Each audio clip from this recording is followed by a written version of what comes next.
You're here! Finally! Is something wrong? Monsieur Dearvalette and Lady Farina, they seem to have gotten into a dispute. Please go see for yourself.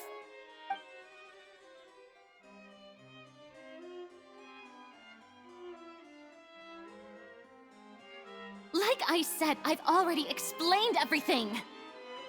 And yet the problem has not been properly solved. There is little space for excuses between us. It is not my intention to offend you, but please, tell me where you stand. You are the Hydro Archon Focalor, are you not? Look at this. This is a list of the victims from the recent Poisson incident.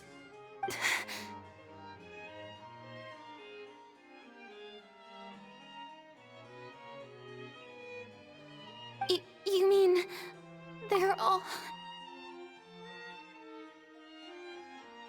We did not arrive in time to avert this disaster, and I will not have it happen again. I will say this once more. You must tell me everything you know. Yesterday, I found 3 stone slates in some ancient ruins near Poisson. Do you know anything about those? Seriously? You're questioning me like this is a court case now. I don't know anything about that. But you found them in some ancient ruins, you say? That's correct, which is why I came to ask you some questions. There should have been 4 slates, but one of them was missing.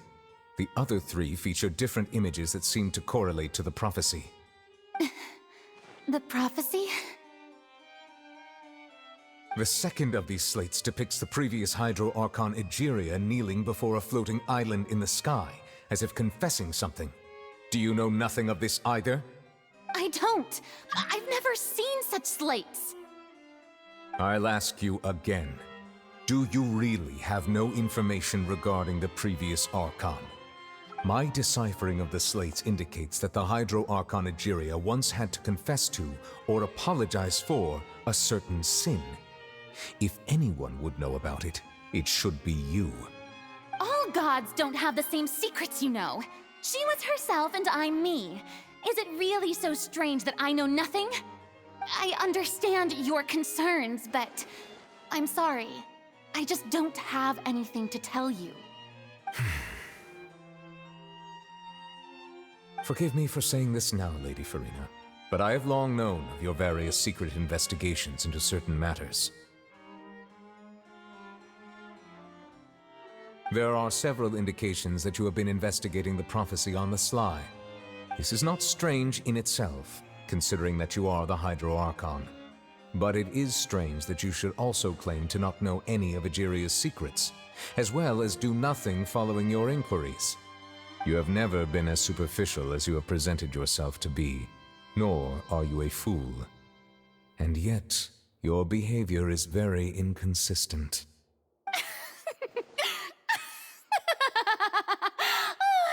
So you've been watching me all this time, have you? I didn't think you were that type. You... Well, since you know about my secret investigations, then you should know I'm actually working to take care of it. There's no point questioning or suspecting me. You're the Eudix, but you're still my subordinate. You should be following my lead. Just trust in me, you're Archon, and do as I say.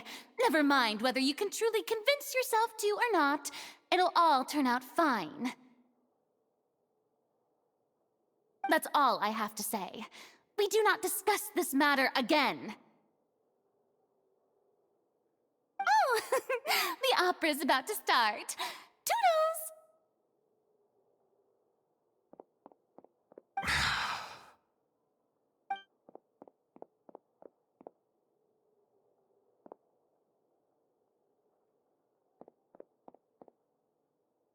Did Farina not notice us standing by the door? Wonder what's up with her. She was smiling. Huh. She didn't seem in the mood to care if we were listening in or not. I assume you've been outside for a while now? Oh, you noticed. Seems Farina didn't even realize we were here. She was in a great panic. though I cannot discern the reason. Our discussion reached impasses time and again, a state of affairs that we cannot allow to continue. Still, I do not understand. Dialogue is the basis for understanding, so why did she keep refusing to engage? Everyone in her inner circle has noticed that she is hiding some secret. The issue is her attitude. I fear that she will not reveal anything unless absolutely forced to. We may have to create a situation in which she will have no choice but to speak. Oh? Like what? Normally, people will only reveal the truth when standing trial. Perhaps we must have the Hydro Archon experience just such a scenario. But Farina's seen so many trials, and she's really good at dodging questions. How do we make sure that she won't just slip away at the first chance she gets?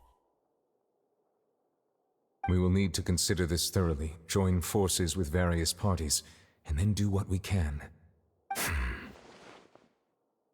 If at all possible, I would prefer to recuse myself from this affair, but we must prevent the prophecy from coming to pass. This may be cruel to her, but all Fontaine is in crisis. The information a god possesses is too precious, and so we must take a chance on this. But who will lend us their aid to do such a thing?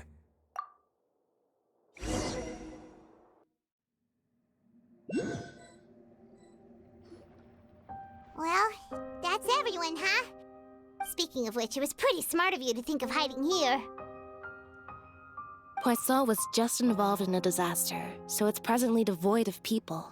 That naturally makes it the best choice. And here you are drinking tea like it's the most natural thing in the world, huh? That's what families should do. Sit and enjoy a leisurely time together. It's nice to enjoy tea here, you know? Care for a cup? Lend me your ears, everyone. Or perhaps one of you might like to start us off. How about you, friend? Me? No, I don't think I can. Then, how about you, good sir? I fear that I will cause the mood on this boat to become as somber as it is in court. Well then, I guess we're lucky we've got a local like me to organize things. Wonderful, the spotlight at last. I guess I'll be facilitating things from here. That was a little long-winded, don't you think? Oh, you might be right. Anyway, to cut to the chase, our friend here, the Traveler, has brought us together to discuss something. As for what that is, well, let's start by saying that we'll be pooling our efforts together to create a series of traps. Oh, how intriguing. Well, it's just an expression, really. One that I just learned from Chlorand, and used on the spot. So, let's invite her to explain in detail. A round of applause, please. Huh? Didn't you say that you would be facilitating this?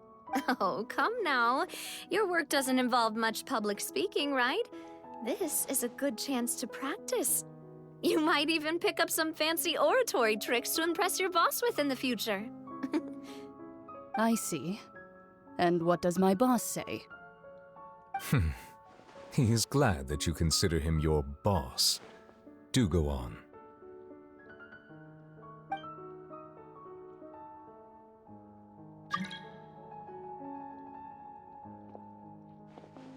In that case, do any of you have experience hunting? Not that I recall. Fremine and I once used a wooden stick in a basket to catch wild rabbits when we were younger. As for Lynette, oh, right. You were sick that day, weren't you? I've also gone diving to catch some fish before. Does that count? I'm afraid not. You may or may not have heard, but Fontaine once played host to a group known as the Marechaussee Hunters.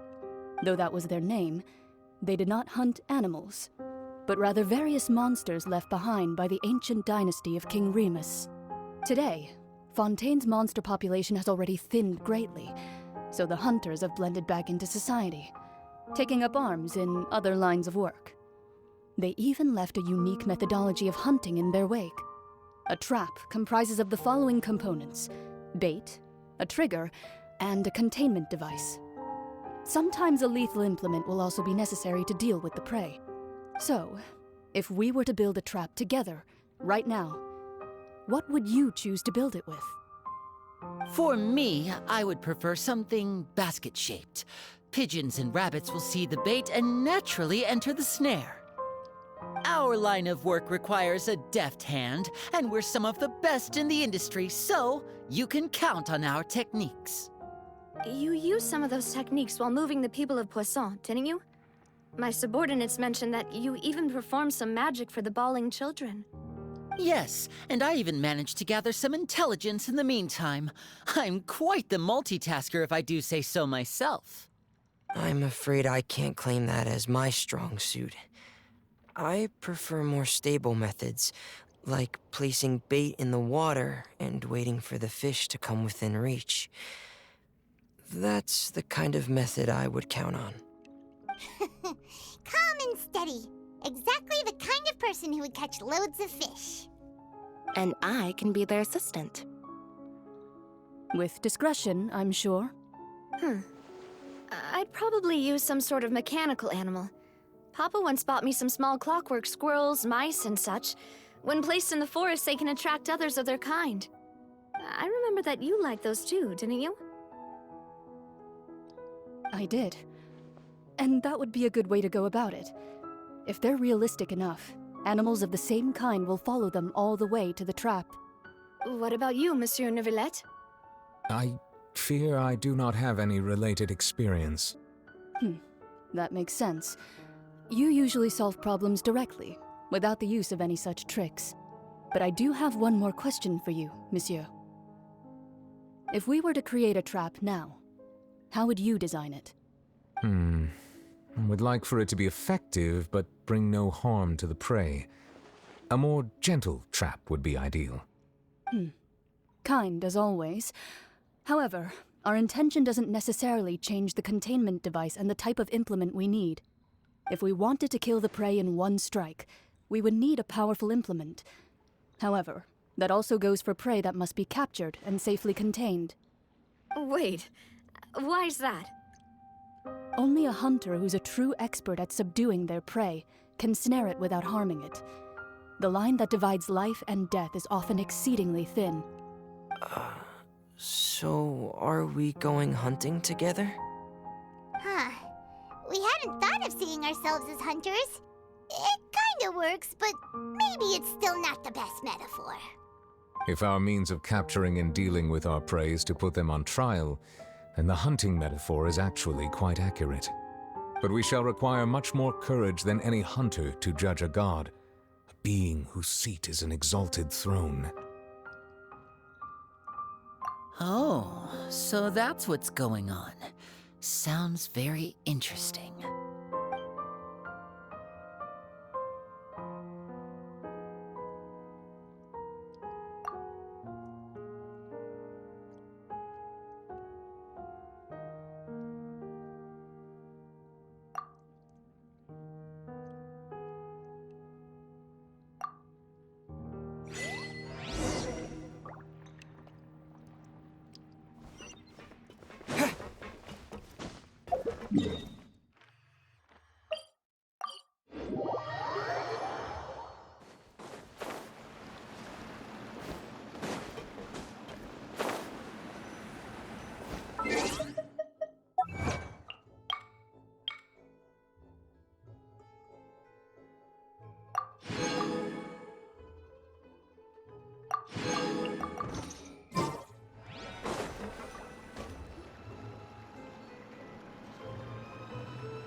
It's been a tough few days, hasn't it? So much has been happening. Paimon didn't think the meetings would go on for so long, but everyone seemed pretty fired up, huh?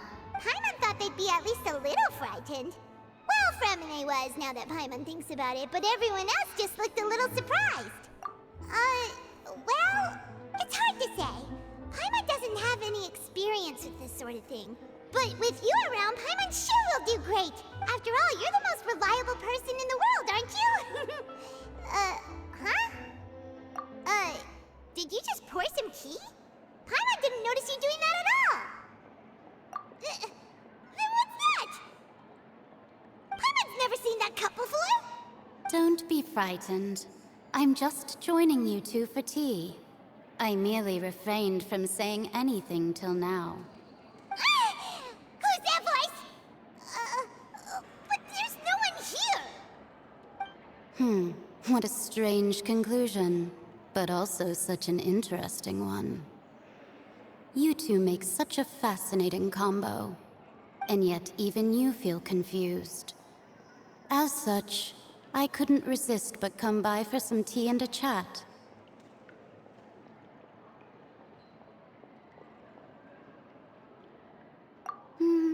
Consider me a passerby, just accepting a commission from my friend's disciple on a whim.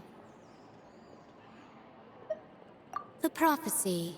Yes, what has been prophesied will be fulfilled. You may view such things as the history of the future. What? Then is there any way we can stop it? People call such things fate, and it is written in the stars. It cannot so easily be altered. So you've caught on. Just as prophecies are usually only the future as seen from the perspectives of the gods, could things be happening in hidden corners where the gods' gaze does not fall? Are the things that you shall see different from the fate that the gods perceive?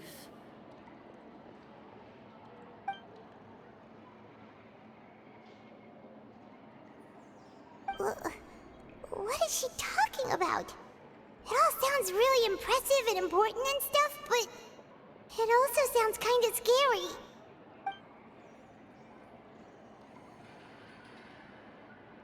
I believe that you understand, right? Some things are insignificant, but others you must reach out to change. Ultimately, fate shall serve as your only guide, no matter what will happen in Tevat's future. All you need to do is to play your part. This was good tea, by the way. Thank you for your hospitality. Well, that'll be all for today. The voice. It's gone.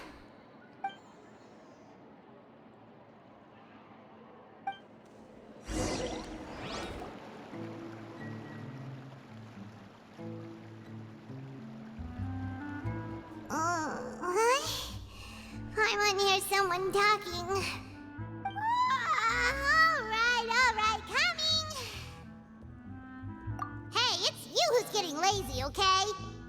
Well, I see I've walked in on some lively banter. Mona! Fine, just fine. I went to take part in that Steambird panel. It turned out to be more interesting than I expected. Not all Fontanians are pessimistic about this. One journalist mentioned that sitting around and waiting for the end to come would be wrong, and that they should make their own rescue preparations. I agreed, so we had a brief chat with her. Did she have pink hair by any chance? Why, yes, it was Charlotte. I assume you've heard of her, no? That daredevil journalist? I'm in full support of her view. Prophecies are very important, but how can people allow their lives to be commandeered by just a few words? That's right! Paimon's glad to hear something sensible for once. Ah, yes. About what we had discussed before. I did try, but I'm afraid I couldn't reach the old hag. I'll try again tonight, but I wouldn't get your hopes up. Huh?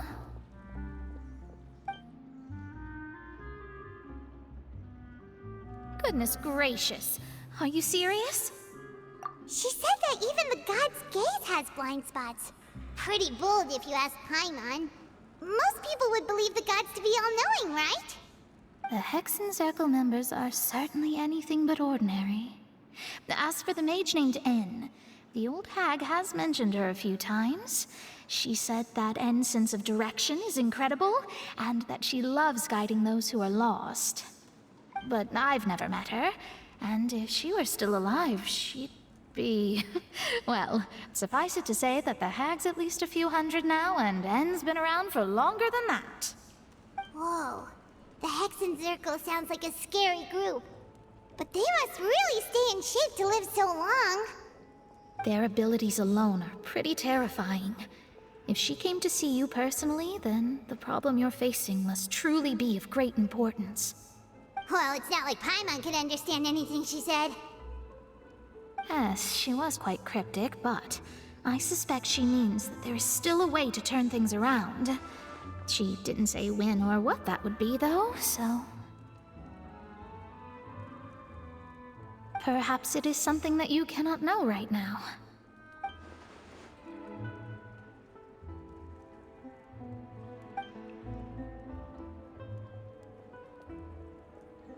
Traveler, Paimon, are you two all right? Oh, we're fine. We're just a little down right now. It kind of feels like the end is coming, you know? I see. I feel that same sense of desperation, too. I guess you could consider me someone who has often witnessed fate. So far as I have seen, it cannot be swayed. But even so, I still hope for, and believe in, miracles. Astrology is eternal and rational, but fate may not be. It is cruel, but it can also be beautiful. Perhaps that's what En was trying to tell you. Not to lose heart, and to believe that what you are seeing playing out before you is not yet set in stone. I did originally think of steering clear of all this, but I couldn't. Even if this is all futile, I still wish to help everyone. If we don't struggle to the last, then how can we face the end when it comes? Huh. You do have a point. There I go, talking about astrological principles again. Sorry about that. The moment I start talking about work-related stuff... I need to get going. It was worth trying to comfort you, even if only a little. I believe that you'll help those who are struggling in the same way I did. I suppose that might be why we always seem to meet by coincidence. Paimon feels kind of moved by what Mona said. But also kind of sad, too. Hey, Traveler. Paimon suddenly feels like going outside for a walk. Let's go. Let's walk around the city, shall we? There's a few spots we always like to walk by.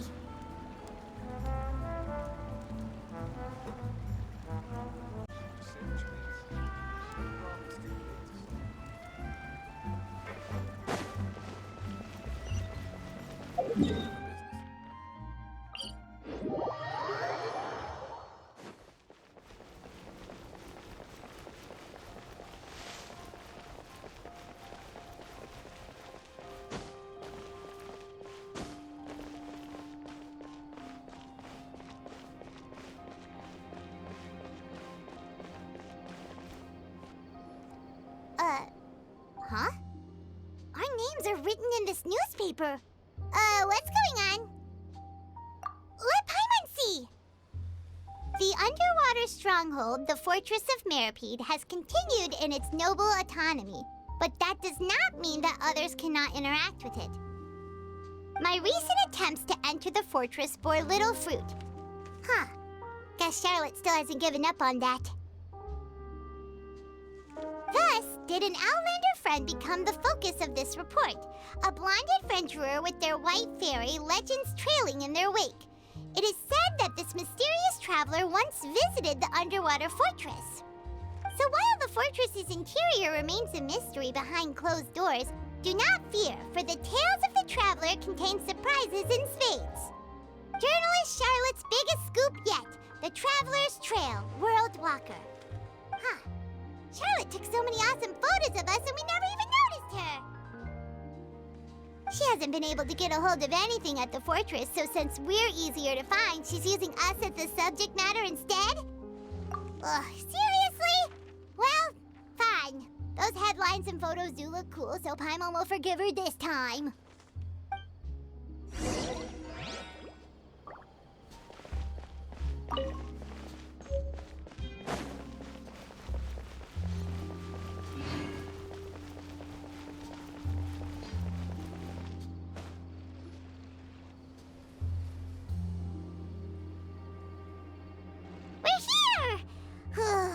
Paimon's hungry.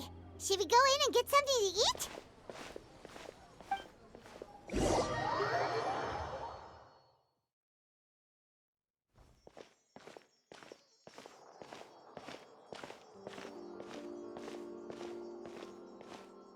Hey, quick!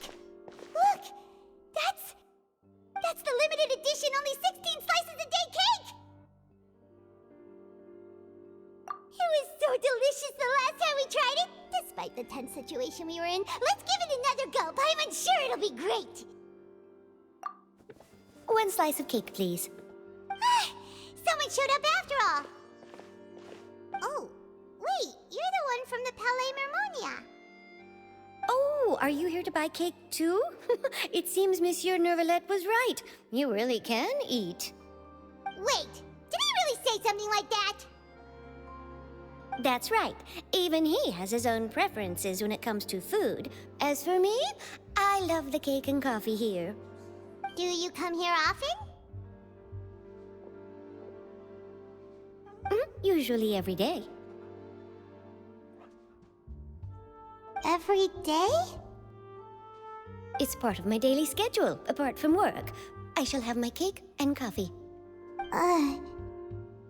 Then what if someone told you one day that this place would be closing soon, and you wouldn't get to eat cake here anymore? What would you think? But why would it close? Well, Paimon doesn't know either, but maybe the waters will rise tomorrow. You know, like in the prophecy. Oh, the prophecy. To be honest, I haven't paid much attention to that. No, still, even if there'd be no more cake tomorrow, that wouldn't keep me from having some today. No, it's the same for eating in general. You might not be able to eat tomorrow, but if you can do so today, then you should carry on. That's what people call living, you know. Huh. Don't be sad. Excuse me, could I have 2 more slices of cake to go? These 2 slices are for you. Sijuin said that this kind of expression you're making is what humans call being sad. Oh, you know Sijuin? I sure do. She was born before me, and she sometimes comes to the surface to teach us things about humans. She said that humans are creatures that are saddened easily, yes, and you can only lift their spirits by feeding them delicious food. So please try the cakes here. I've got something else to do, so I'll be going now. You two try to stay in a good mood after eating, all right? Bye.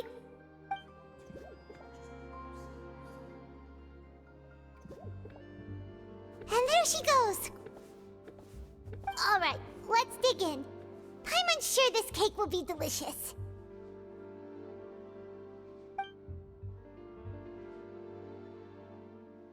It's more delicious than last time! And the flavor gets even better with a sip of tea. It sure would be nice if we could come again tomorrow. Sure would be nice if we could always eat delicious food here. Art is the key ingredient in fine dining. Oh, we're near the Steambird office. Let's go look for Charlotte and have a chat.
Oh, if it isn't the Traveler and Paimon!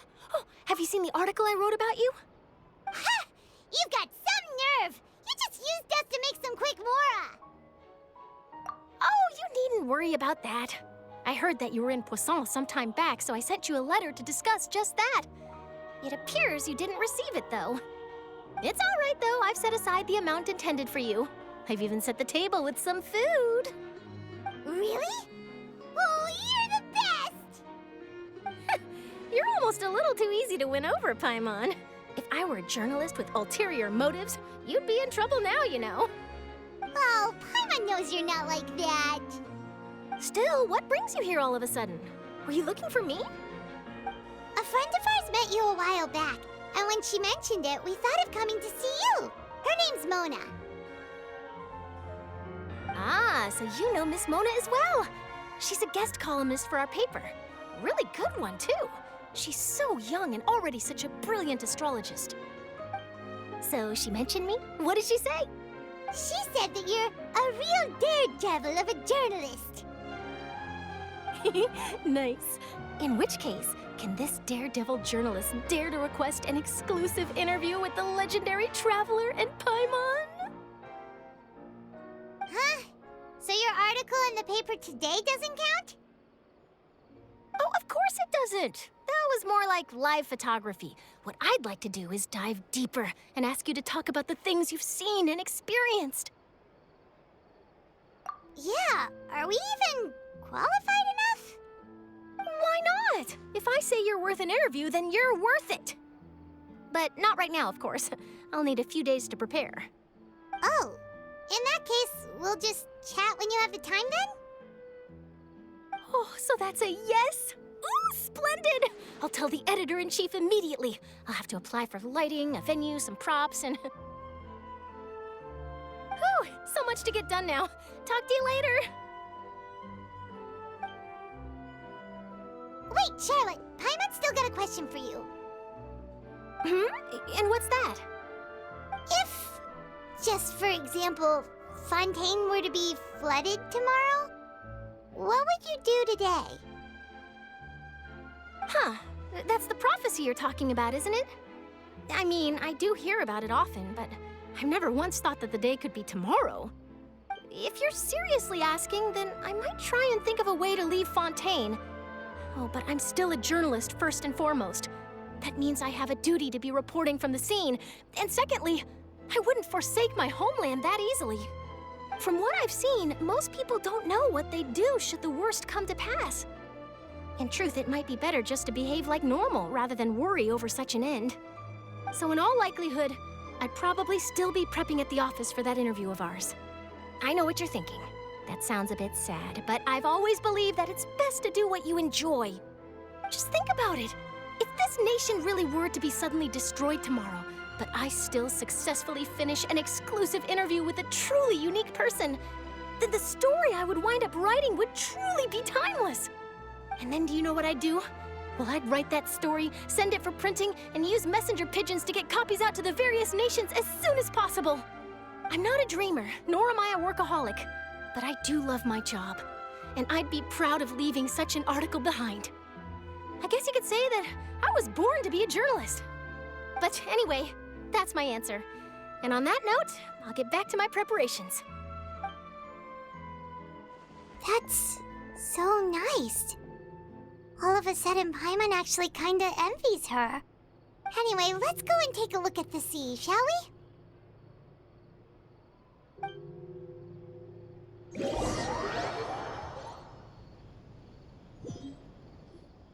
The sea breeze and scenery can be a pretty soothing combo, huh?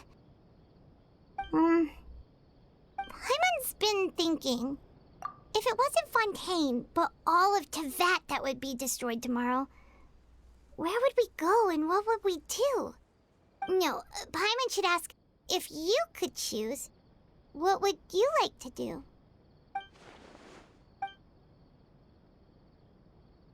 We've always been moving to the next destination, so we haven't spent much time thinking about these kinds of things.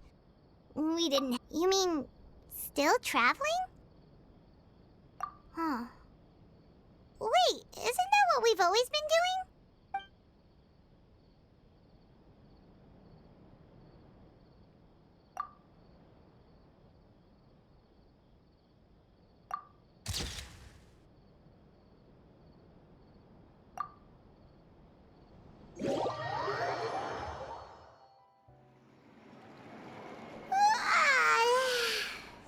like you'll grow mold if you stay here long enough. But it's still better than the Fortress of Meropide, that's for sure. It's not only damp there, but salty too. Ah, so the two of you are still here. Wonderful. Oh, you're from the Palais Mermonia, aren't you? Yes, I'm Isadora. Monsieur Nervillet sent me to look for you two before. I heard that afterward you went to the Fortress of Meropide. Not at all. I'm well aware that you're friends of his. Actually, I'm here to pass along a message from him. Yes, inside the Opera House. The Maréchaussée Phantom has declared the incident a small-scale riot. A riot? Well, that said, I don't personally think it was that serious. Lady Farina was watching a performance at the Opera House, and while she was resting during an intermission, some other audience members suddenly started harassing her, loudly accusing her of doing nothing about the prophecy crisis. And before she could respond, others started to join in. The crowd continued to grow, and protests against the Hydro Archon started to break out. So people have started to put the blame on Farina. Guess they finally found an outlet for the pressure they've been under due to the prophecy. I agree. People will naturally rely on gods, as is customary. But the moment people feel threatened, gods are also the first to be blamed. So what happened after that? Is Farina okay? Seeing that the situation was spiraling out of control and that further argument was pointless, she claimed that she'd gotten tired of this and left in a hurry. The Maréchaussée Phantom had their hands full maintaining order and did not catch where Lady Farina had gone. Only when things had stabilized did we realize that she had gone missing. So, you mean she's still missing?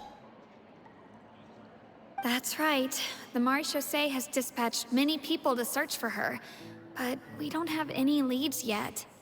That said, I don't think there's much to worry about. She is a god, after all. Even if she were to fall into the hands of rioters, what could ordinary people do to her? Good. Monsieur Nervillet sent me to tell you about the situation, but he didn't say anything else. Don't worry, this is more than enough to go on. Thanks for keeping us informed. Ah, is that so? Well, all right then. In that case, you two take care. I'll be heading back to the Palais now.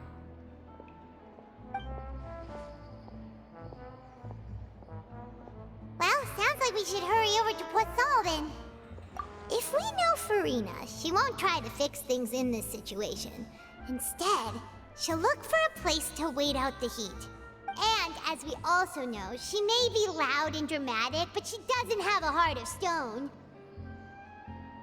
When Nervillet was talking to her in the Palais Mermonia, and she heard about Poisson, she couldn't hide her sadness and remorse. It would be hard for her to ignore being accused by the public today. Paimon thinks Farina's probably taken the opportunity to slip away to Poisson and try to relieve the sense of guilt that she's feeling. Huh! Well, what do you think? Paimon knows the answer, of course, but Paimon can do the analysis to back it up, too. Cool, huh?